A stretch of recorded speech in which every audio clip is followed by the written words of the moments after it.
Good morning to everyone. We will continue our poem A Legend of the Northland. I hope you will listen carefully and understand. So, we will start our poem from the stanza number 6th.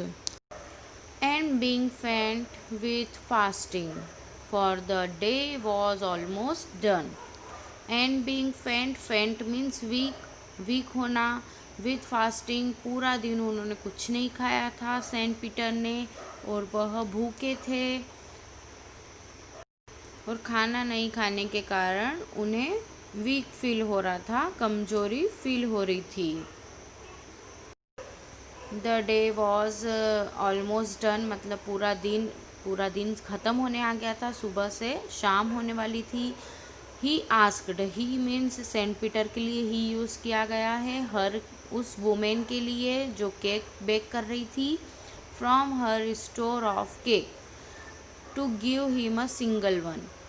अब उन्होंने क्या कहा, पूछा कि क्या तुम्हारे जो store of cake, मतलब तुमसे इतना सारा जो केक है तुम्हारे पास में, उसमें से क्या मुझे एक सिंगल वन, मतलब एक केक मुझे दोगी। मतलब सेंट पीटर ने उनसे, उस लेडी से केक मांगा। So she made a little, very little cake. अब उसने जो उसके केक के स्टोर में से केक नहीं दिया, और उसने एक छोटा सा केक उनके लिए, वेरी लिटिल मतलब बहुत छोटा सा केक उनके लिए बनाया। बट एज इट बेकिंग ले, पर जैसे ही वह बेक हुआ, she looked at it and thought it seemed too large to give away. लेकिन जैसे ही उसने देखा और सोचा कि यह तो देने के लिए बहुत ही बड़ा केक लग रहा है, too large to give away. अब उसको तो उसमें, अब वो इतनी कंजूस है, मतलब इसमें ऐसा पता चल रहा है कि वो लेडी क्या है, बहुत कंजूस है। उसको देना है केक तो वो अलग से बना रही है केक, और उसको भी वो छोटा केक भी अब देने में बड़ा लग रहा है। मतलब इन सब पूरी इस पैराग्राफ में ये बताया है कि वो लेडी जो है वह माइसर है। माइसर मीन्स कंजूस है। देयरफॉर शी नीडेड अनदर, अब वह फिर से दूसरा आटा गूंदने लगती है, फिर से बनाने लगती है। नीडेड मतलब टू मेक ड from floor.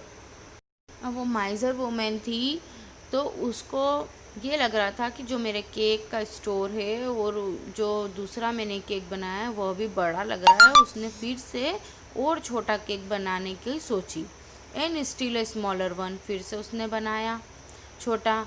But it looked when she turn it over, जैसे उसने बनाया और उसने देखा, is large as the first had done, जैसा उसने पहले बनाया था उतना ही बड़ा ये केक बना। अब वो माइजर थी, इस कारण से वह, उसको देना नहीं था और वो छोटा छोटा करती जा रही थी। देखें अब आगे क्या कर होता है। Then she took a tiny scrap of dough. Tiny means small amount, मतलब बहुत छोटा सा अमाउंट। अब उसने थर्ड टाइम, दूसरी बार तो फिर से बना जो केक, उसको वो भी पहले जैसे ही बड़ा लगा। अब उसने तीसरी बार और छोटा सा आटा लिया, डो मीन्स आटा गूंदा हुआ। एंड रोल्ड इट फ्लैट, उसको रोल करती गई। देखो ये बेलन से पूरा रोटी जैसा बना रही है। And baked it thin as wafer, और उसको बिल्कुल पतला बारीक, जैसे वेफर्स रहते हैं, ये सारे आइटम बताए हुए हैं, इतना पतला उसको कर दिया। But she couldn't part with that. अब वेफर्स आप जैसे स्नैक्स भी लेते हैं, खाते हैं, और आइसक्रीम का कोन जो है वैसा वैसा भी आपने देखा होगा कि वो कितना थिन रहता है, वैसा उसने बेक करने रखा। रोल्ड एंड रोल्ड करती गई, उसको इतना फ्लैट कर दिया और उसको बेक करा। लेकिन इतनी ज़्यादा ग्रीडी थी वो, she couldn't part with that, वह वाला इतना पतला पार्ट भी नहीं दे पा रही थी उस मेन को। अब वह जो लेडी है, इन सब बातों से लग रहा है कि वह बहुत ज़्यादा ग्रीडी है, लालची है। तो अब वो क्या सफाई दे रही है, फॉर शी सेड, अब वो बोल रही है खुद अपने आप से, my cake that seem too small, मेरे केक मुझे बहुत ज़्यादा छोटे लगते हैं। When I eat of them myself, जब मैं खुद उसे खाती हूँ तो मुझे जो मेरे केक बनाए हुए हैं वह बहुत ज़्यादा छोटे लगते हैं। I get too large to give away, परंतु किसी को देने के लिए यह बहुत ज़्यादा बड़ा हो जाता है। So she put them on the shelf, इस कारण से वह उसे भी, जो उसने बहुत छोटा बनाया था वो वेफर जैसा, उसको भी वो शेल्फ में रख देती है। She put them on the shelf, मतलब वह किसी को देती है तो उसे बहुत ज़्यादा वह बड़ा लगता है, और जब वो खुद खाती है तो वह उसे वही केक उसे छोटा लगता है। मतलब इन सारी बातों से पता चल रहा है कि वह कितनी सेल्फिश है, वह सिर्फ अपने लिए ही सोचती है। और उसने अपने शेल्फ में सारे केक सजा लिए, और कोई सा भी केक उसने, जो वो बनाती जा रही थी और देखती जा रही थी कि मैं ये दे दूँ वो दे दूँ, और उसने कोई सा भी केक उस सेंट पीटर को नहीं दिया। अब आगे देखते हैं क्या होता है।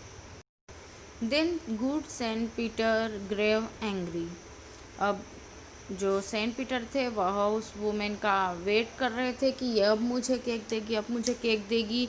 और वो वुमेन एक केक पर केक बनाए जा रही है और उसको छोटा करती आ रही है, लेकिन वो इतनी ग्रीडी थी कि वह छोटे से छोटा केक भी उनको, जो फेंट हो रहे थे, कमज़ोर हो रहे थे, हंग्री थे, तो उन्हें वह दे नहीं पा रही थी केक। तो सेंट पीटर बहुत ज़्यादा एंग्री हो गए, गुस्सा हो गए। For he was hungry and फेंट, क्योंकि वह क्या थे, हंग्री भी थे और फेंट भी थे, भूखे भी थे और कमज़ोर हो रहे थे। उनको भूख लग रही थी, उन्हें ऐसा लग रहा था कि वह कुछ भी खाने के लिए उन्हें दे दे और वो खा ले। And surely such a women was enough to provoke a saint, surely जो वुमेन थी उन्होंने उसने उकसाया, प्रोवेक मतलब कॉज टू गेट एंग्री, मतलब ऐसी हरकतें करी जिससे कि संत जो थे वह क्रोधित हो गए, गुस्से में आ गए, और वह इतने ज़्यादा एंग्री हो गए कि उन्होंने आगे देखो क्या कहा, क्या किया। Now we will continue this poem on tomorrow. I hope you have enjoyed this poem. Thank you so much.